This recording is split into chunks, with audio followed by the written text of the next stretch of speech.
El señor Jorge Tovares. ¿Cómo está, Jorge? Gracias por haber venido, ministro. No, por favor, es un gusto estar aquí, Santiago, con vos, con tu equipo, con la audiencia, ¿sí?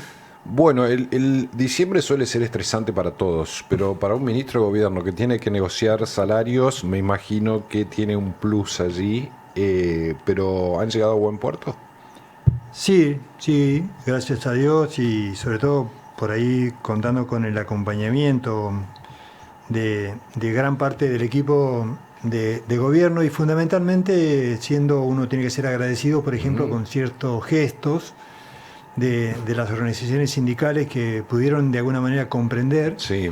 el contexto, digamos, macroeconómico, así cómo es nuestra coyuntura económica, fundamentalmente en lo que tiene que ver con la previsión 2026. Sí. Y bueno, después de varias reuniones fuimos sintetizando posiciones y logramos, a través del diálogo, bueno, cerrar los acuerdos con los 4 gremios, lo que eso es importante porque da previsibilidad. Sí, nos da previsibilidad Sí. fundamentalmente a los trabajadores, a su familia, y también da previsibilidad, digamos, a muchísimos usuarios que tiene la provincia de Neuquén de todos los servicios que brinda el Estado en cada una de sus áreas: salud, educación, seguridad, bueno, Sí. energía. Nosotros tenemos un Estado que está muy presente en la vida cotidiana de los neuquinos, Sí. y los acuerdos lo que permiten, digamos, es garantizar que esos servicios no se van a resentir. Y también no es menor el impacto que tiene la pauta salarial en el circuito económico de toda la provincia. Claro. Así que interpretamos que el acuerdo es bueno en función de todas estas variables y estos impactos que produce. Y también entendemos que no está ocurriendo lo mismo en el resto, digamos, de las provincias argentinas, tener los trabajadores una actualización por IPC, que es una pelea permanente con la inflación. Que quedó anualizada, ¿no? En el caso puntual tenemos anualizada respecto de ATEM Sí. y está semestral respecto de los otros 3 Bien. gremios, ¿sí? Pero bajo el mismo criterio de actualización del salario, o sea, es IPC trimestral. En el caso de los 3 gremios ATE, UPCN y Viales es semestral, y en el caso de ATEN comprende todo el Todo el año año. 2026. De todas maneras, en 6 meses discuten con los 3 gremios que cerraron semestral con los mismos criterios que ahora, digamos. En principio, bueno, es una discusión que está abierta, pero Sí. nuestra intención y el requerimiento primario de los 4 gremios era sostener el IPC. Y nosotros lo consideramos, primero, obviamente que analizamos la cuestión, digamos, de las variables macroeconómicas, tanto previstas por nación, que son Sí. de cumplimiento, digamos, por la ley digamos, de responsabilidad fiscal. Pero, bueno, después de varias reuniones logramos avanzar en sostener el IPC e interpretamos que con los 3 gremios, una vez que nos reunamos nuevamente en junio, si las variables así lo permiten, extenderemos el IPC respecto de esas 3 organizaciones, al igual que lo hicimos con ATEM. Porque no va a ser un 2026 fácil, ¿no? Digo, ¿qué influye si el precio del barril, que se estima va a estar en 55, 60 dólares según el presupuesto? ¿Qué es lo que le preocupa al gobierno en términos financieros para haber pedido un gesto también a los gremios, ¿no? En esta negociación. Sí, en realidad hay Neuquén, si la economía de Neuquén tiene en sus componentes presupuestarios, es decir, algunas variables que tienen que son muy relativas con respecto al control que podemos ejercer los neuquinos. Regalías, ¿sí? por ejemplo. Claro, sí, lo que tiene que ver. En primer lugar, esto que vos mencionás, bueno, ¿cuál va a ser la estimación con respecto a las regalías y cómo va a ser el valor del barril? ¿Cuál va a ser el tipo de cambio que va a quedar en definitiva en la Argentina? Después, el índice de inflación, que en definitiva también es un tema no menor, porque al atarlo con IPC, obviamente Sí. que nosotros en el ejecutado del 2025, con relación a lo que presupuestamos allá por el mes de octubre del 24, bueno, obviamente que hubo, digamos, un desfasaje significativo. Tuvimos digamos, un gasto superior casi en un 48%, como consecuencia de que se había previsto una inflación y Sí. un tipo de cambio. El tipo de cambio nos ayudó, pero el tipo de cambio nos ayudó y la producción nos salvó, porque en definitiva, es decir, si en la relación tipo de cambio e inflación, perdimos. Sí.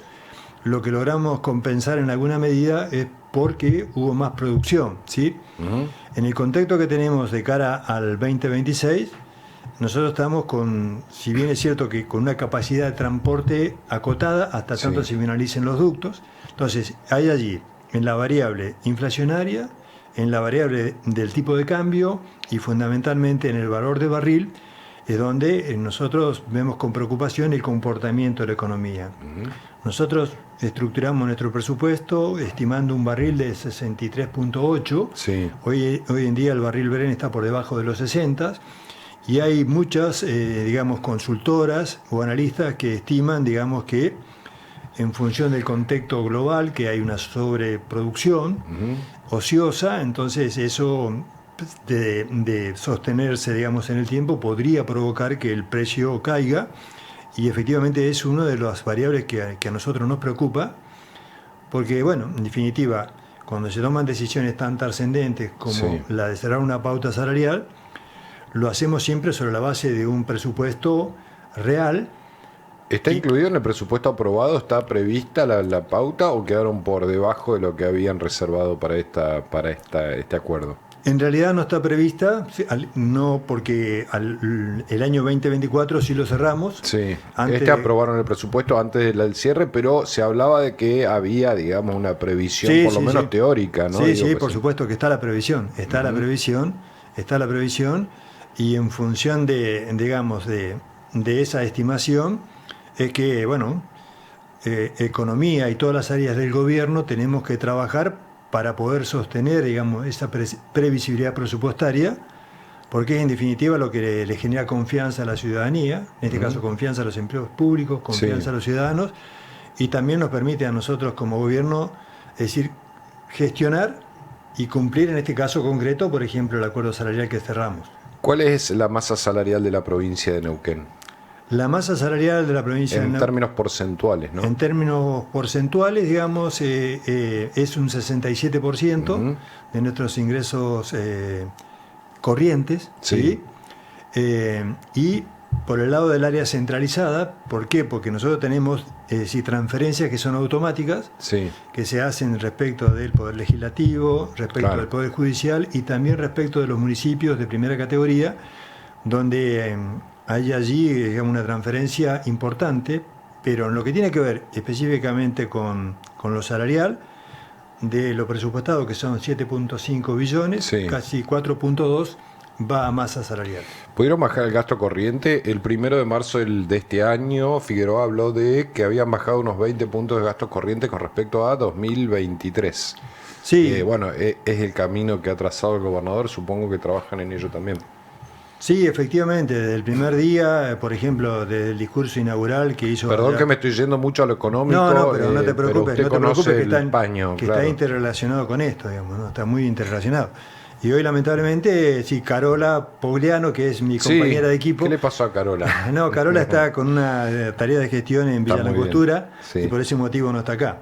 Pero, en realidad, desde el primer día, digamos, de la gestión...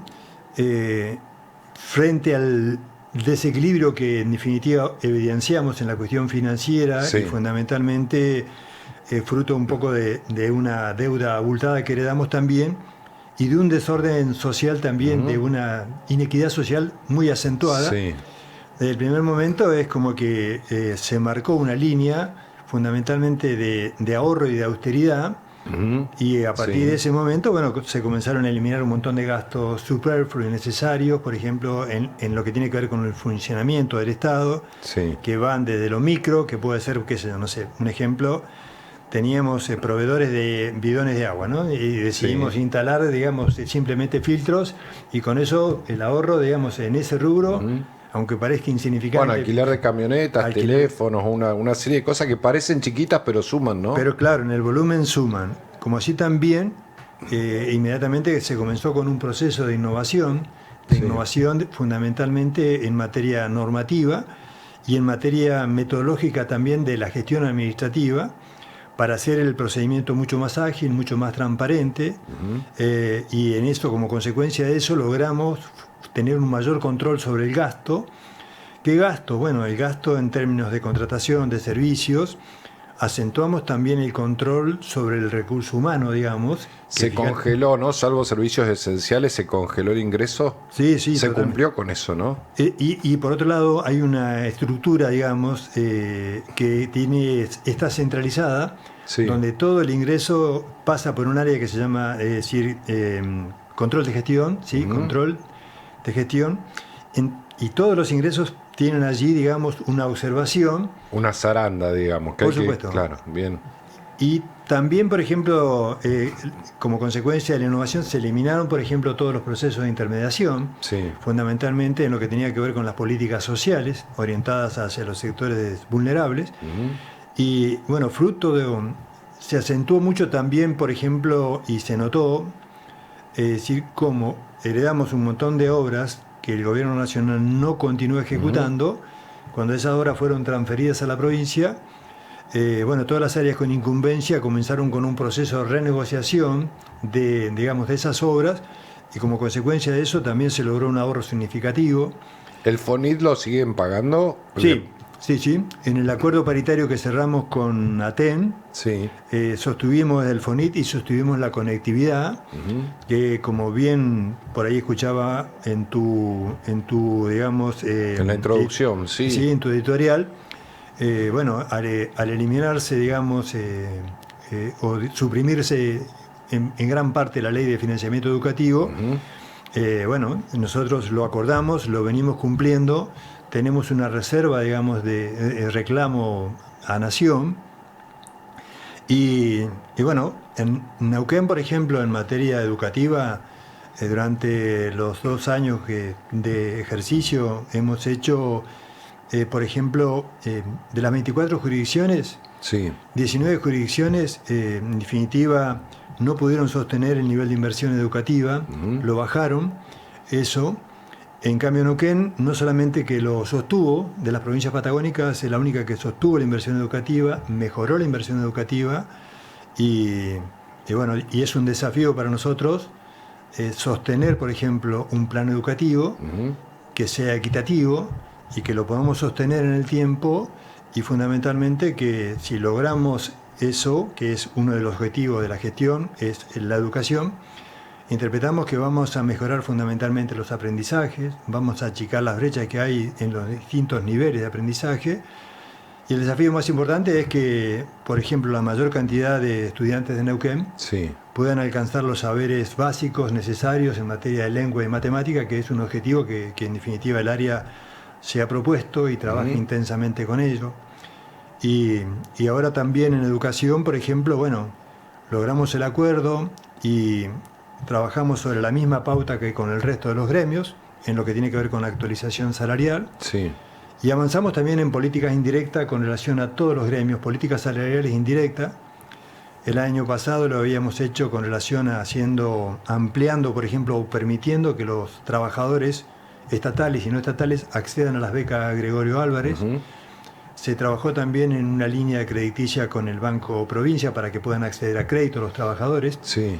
Y ahora ampliamos también, como política de Estado, la posibilidad de que todos los trabajadores del sector público y del sector privado puedan acceder a las distintas líneas o planes de accesibilidad a tierra y viviendas que está ejecutando, es decir, el IPBU a través del programa Neuquén Habita, que entendemos que es un salario indirecto, pero que tiene un impacto en la economía del trabajador muy importante.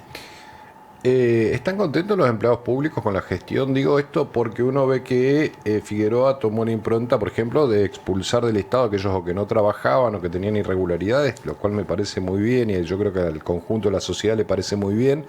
La pregunta es si los gremios acompañan este tipo de medidas cuando entienden que están bien aplicadas o no, o hacen una defensa corporativa, digamos. No, la verdad que hemos encontrado una muy buena receptividad de parte de los gremios, ¿sí? En lo que tiene que ver con este tipo de política de control. Sí, de control, por ejemplo, en primer lugar, de la presencialidad, Sí. y fundamentalmente del control en lo que tiene que ver, porque nos encontramos con la realidad de algunas personas que hacían años que no iban a trabajar. Claro. ¿sí? Había Entonces, una que vivía en Chile, me acuerdo. Sí. Se inició todo un proceso, primero un poco, obviamente que cuando esta política comenzó a ejecutarse, comenzaron las tensiones, ¿sí? Sí. Y obviamente que por ahí hubieron también en la implementación de esta política, por ahí ciertas críticas que observamos, pero solamente con respecto a algunos casos puntuales, donde si había algo que corregir, se corrigió, pero la política de control de recursos humanos no tuvo observaciones de ninguno de los 4 gremios, ¿sí? Fundamentalmente también para lograr ese ahorro, por ejemplo, tuvimos una política muy, digamos, acentuada en lo que tiene que ver con el control, digamos, de la salud ocupacional de los trabajadores. Bien. Estamos trabajando para mejorar ese servicio de control, porque entendíamos que por ahí nos encontrábamos con muchas situaciones de ausencia justificada, digamos, con algunos certificados médicos. Sí, con los certificados truchos que muchos profesionales de la salud irresponsablemente venden o regalan, ¿no? Exactamente, en eso todavía estamos trabajando en eso, haciendo un control, pero sí, hay una política de control, de innovación, fundamentalmente también de digitalización de los mecanismos de control del personal, pero bueno, estamos en un proceso de Pero cambio los gremios permanente. acompañan, digamos. Sí, los gremios acompañan y en ningún momento tuvimos observaciones con respecto, digamos, a una sanción o a un despido, por ejemplo, de un ñoqui o de una persona que no iba a trabajar. Que Carlos Quintriqueo haga un partido y se tira elecciones no tiene nada que ver con estas discusiones institucionales. Pueden separar las aguas. En este Se momento, conocen hace muchos años usted y Quintriqueo, ¿no? Se deben Sí, haber sí. negociado salarios muchas veces. en realidad en Neuquén los conocemos todos. ¿sí? Es cierto, Nos conocemos es cierto. todos, ¿sí? Somos muchos, pero nos conocemos Nos con- mucho ya. Nos Sí. conocemos todos y más o menos todos sabemos cómo es el pensamiento Sí. y fundamentalmente, pero en la paritaria en realidad sí debo reconocer por ahí, por ejemplo, este gesto un poco de acompañamiento, que es un gesto de gobernanza en realidad, ¿no? Bien. Porque en definitiva compartimos con los gremios y con los trabajadores una responsabilidad que es tratar de llevarle al ciudadano o al usuario el mejor servicio posible o el servicio que se merece, ¿no? Bueno, vamos al resultado patente y concreto. Yo creo que hay 2 resultados que son buenos para el conjunto, más allá del bienestar de los trabajadores del Estado. Una es que, es cierto, uno puede hablar de bajar gastos corrientes y masa salarial, pero la cadena de pagos Neuquén es el Estado y el petróleo, digamos. También hay que medir, mientras más achicás el Estado en términos de gasto corriente o de salarios, mejor dicho, más se te afecta después el consumo en la economía local. Entonces entiendo que bueno, que un acuerdo salarial beneficia a todos siempre. La otra es que no va a haber paro, se supone, ¿no? No, interpretamos que no, y en realidad, por lo menos en lo que tiene que ver con la política salarial y con otros temas que son complementarios de la paritaria, porque la paritaria, o sea, la cuestión salarial es un punto Sí. dentro de un universo de situaciones que tiene cada sector. Los conveniados, por ejemplo, de los 4 gremios, 3 tienen convenio colectivo, ATEN no tiene convenio colectivo. Entonces, mucha de la problemática del docente sí se analiza, se discute y se acuerda en la paritaria o bien en la órbita del Consejo Provincial de Educación. Sí. Pero interpretamos que se han habilitado mesas técnicas para que muchas discusiones se continúen Se tratando. canalicen sin necesidad de conflictos. Exactamente. Bueno, 25 de febrero empiezan las clases. Sí, Así lo dijo el gobernador. sí. Sí, así- pero no me sonría. ¿Estamos en condiciones o fue el objetivo que puso el gobernador y ahora hay que correr atrás de él? No, el objetivo del gobernador, por supuesto que en definitiva es un objetivo consensuado, digamos, con el área educativa, con el CP, Sí. y los desafíos que tenemos hoy en día es todas las áreas, porque a partir de ahora todas las áreas en su gran mayoría tienen como prioridad coayudar, por ejemplo, a Bien. educación, para poder realizar todas las tareas de conservación y mantenimiento que necesitan las escuelas, para que el día 25 no tengamos una dificultad que tenga que ver con que a un edificio le falta tal o cual. Claro. ¿Sí? Puede siempre haber una excepción, pero el 25 de febrero le podemos decir a mamá y a papá que empiezan las clases no. Sí, sí, interpretamos que van a empezar las clases y la verdad que un poco el acuerdo, lo que busca, o el gobierno lo que busca a través del acuerdo es que los docentes, los auxiliares de servicio, los chicos estén y permanezcan en las escuelas y que las escuelas estén en condiciones, ¿no? Que estén en condiciones de seguridad Y bueno, los acuerdos de alguna manera lo que ratifican también es una voluntad o una cultura del diálogo que tiene el gobierno para debatir y acordar en términos de beneficio colectivo, porque en este acuerdo y en ese inicio de clases está una respuesta a, por ejemplo, a miles de familias neuquinas que tienen sus hijos en la escuela. La matrícula del 2026 es de 230.000 alumnos, ¿sí? Sí, en el sistema público. En el sistema público, es decir, en el sistema público son 187.000 y 42.000 son, digamos, en el sector privado. Sí. Pero el impacto que tiene, por ejemplo, el acuerdo en términos sociales, políticos y económicos es exponencial en todo el territorio provincial. Sí, pero además es igualitario, ¿no? Porque el tema de la educación privada se ha llevado a mucha gente que puede pagar y que por algunas experiencias pasadas de muchos años de iniciar con paro, por ejemplo, tener paros adentro del año, mucha gente que pudo pagar se fue al privado. Y quienes quedaron en el Estado, mucha gente que aún queriendo irse al privado no pudieron porque no lo pueden pagar. Digo, que el sistema público garantice las clases es también justo para los que menos tienen, porque el que tiene dice, bueno, hay paro, esto no funciona, me voy, pago una cuota privada y mi hijo va a tener clases todo el año, ¿no? Efectivamente es así. Es decir, la inversión, el gasto en educación no tiene un fin en sí mismo, ¿sí? El fin de la inversión es, reitero, digamos, tener un sistema educativo que sea equitativo, ¿sí? Que sea equitativo y que lo podamos sostener y que comprenda el mayor universo posible de estudiantes, porque entendemos que es la educación la herramienta que nos va a permitir a los neuquinos proyectarnos, ¿sí? Con ciudadanos que tengan conocimientos, saberes, capacidades, actitudes, para enfrentar, digamos, una realidad como la que tenemos hoy, de un mundo que es complejo, que es sumamente, digamos, restrictivo en cuanto a accesibilidad. Y el desafío es, bueno, que estén formados, que estén capacitados, que tengan esas habilidades para resolverse desde lo personal, desde lo colectivo, desde lo laboral, de lo profesional. Y la verdad que la inversión educativa es la mejor inversión que podemos hacer como sociedad. Vialidad va a tener un rol cada vez más importante, en tanto la nación se retiró y la cantidad de rutas pavimentadas y que hay que cuidar y mantener va a aumentar por el nivel de obra pública que están llevando adelante en toda la provincia. En ese sentido, con el gremio de vialidad, digamos, tienen previsto que eso va a ocurrir, que van a tener que cumplir un rol más protagónico y por lo tanto entiendo que tal vez necesiten más personal o mejores condiciones.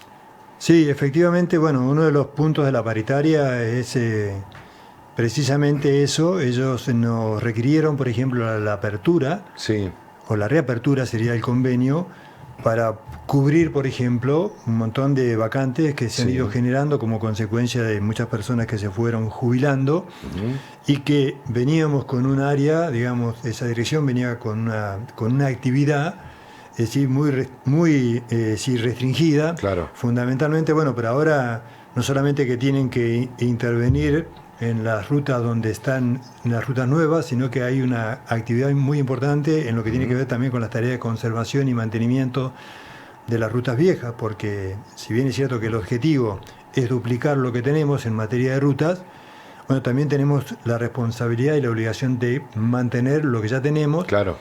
Y sobre todo bien observando que la decisión del Gobierno Nacional en materia de infraestructura vial es no invertir. Hemos hecho una fuerte inversión en equipamiento, la seguimos haciendo. Hace la semana pasada el gobernador fue a entregar máquinas nuevas a la Dirección Provincial de Vialidad. Y bueno, y el personal y el gremio, obviamente que hace una valoración muy positiva de que eso esté ocurriendo, que le esté ocurriendo, bueno, porque se sienten de alguna manera valorados, dignificados, y bueno, y eso también es bueno para todo, porque la ruta tiene una multiplicidad de factores, ¿no? O sea, no solamente que mejoran la transitabilidad, sino que también potencian, por ejemplo, el desarrollo económico, diversifican la matriz, permiten pensar, por ejemplo, en muchos lugares donde la presencia del turismo era muy residual. Obviamente que con la ruta, mejorando después la infraestructura que se necesita allí, fundamentalmente en cuanto a servicios de turismo, entendemos que el desarrollo de Neuquén va hacia allá, ¿no? O sea, va hacia el conocimiento, que es la educación, Sí. y va hacia el desarrollo turístico, y para eso se requiere de alguna manera ir achicando el déficit que recibimos en materia de infraestructura, que fue del orden de los 4.000 millones de dólares, Sí. y que este tipo de inversiones o este tipo de equipamientos que se hacen, por ejemplo, en áreas muy significativas, como pueden ser el área de servicios, que es vialidad, que es el EPEN, que es el EPA, que es también, por ejemplo, otras áreas que nos permiten llevar conectividad a lugares muy lejanos de Neuquén Capital. Bueno, ese entramado yo creo que es el que va a permitir que las generaciones futuras puedan planificar su desarrollo social y económico vinculados con estas áreas, ¿no? Con Sí. el desarrollo tecnológico, el conocimiento y el turismo.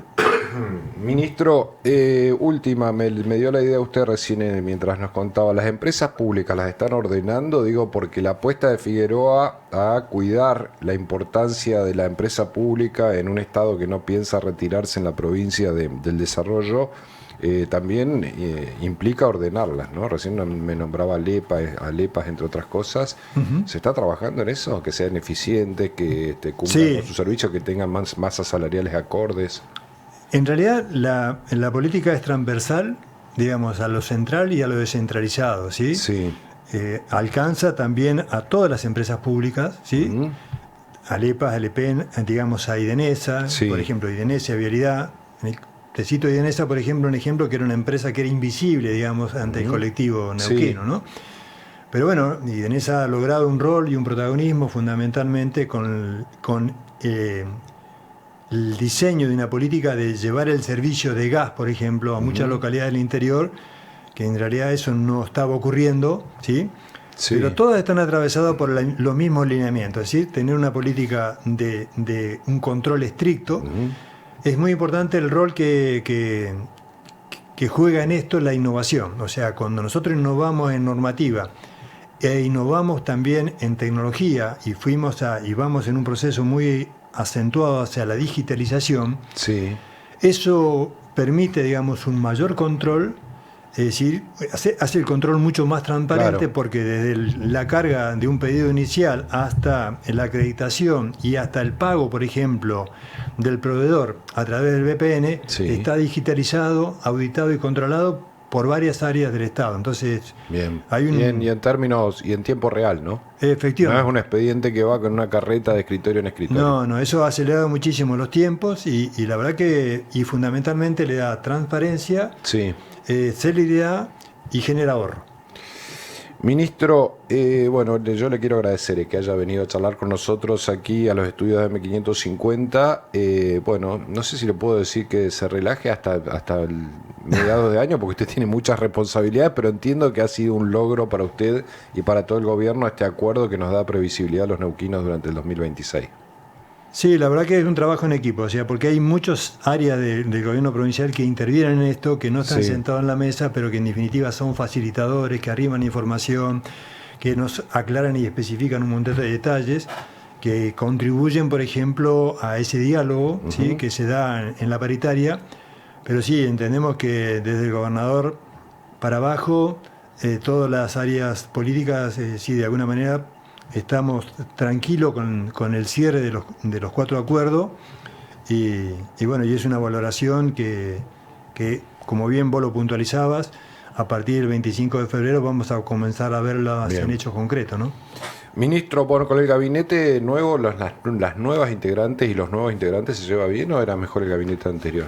Porque ahora tiene ahí Leticia Esteves, Tania Bertoldi, Soledad Martínez, mujeres con mucha personalidad. Entiendo Sí, que sí, y está Josefina también ahora. Josefina Kodermatz, que se las trae también, sí. Sí. Sí, la verdad que bueno, el gabinete es siempre, por ejemplo, está estructurado con una diversidad de miradas y también una diversidad de pertenencias políticas, ideológicas. eso hace que las síntesis sean superadoras, digamos. Entonces, Bueno, usted tiene muchos años. Dígame que es el mejor gabinete en el que ha trabajado y quedamos bien, ministro. ¿No? Está bien, sí. Tal cual. Sí. Bien. Tovares, muchas gracias por haber venido. No, Realmente gracias. muy, muy gentil de haberse arrimado a nuestros estudios, habernos dedicado estos minutos. Bueno, un gusto y te deseo a vos, a todo tu equipo, a tu familia y bueno, que tengas una Navidad hermosa. Igualmente, ministro. En paz, amor y que el 2026 sea mejor para todos. Para Gracias. los neuquinos y para los argentinos. Gracias, igualmente. Felicidades.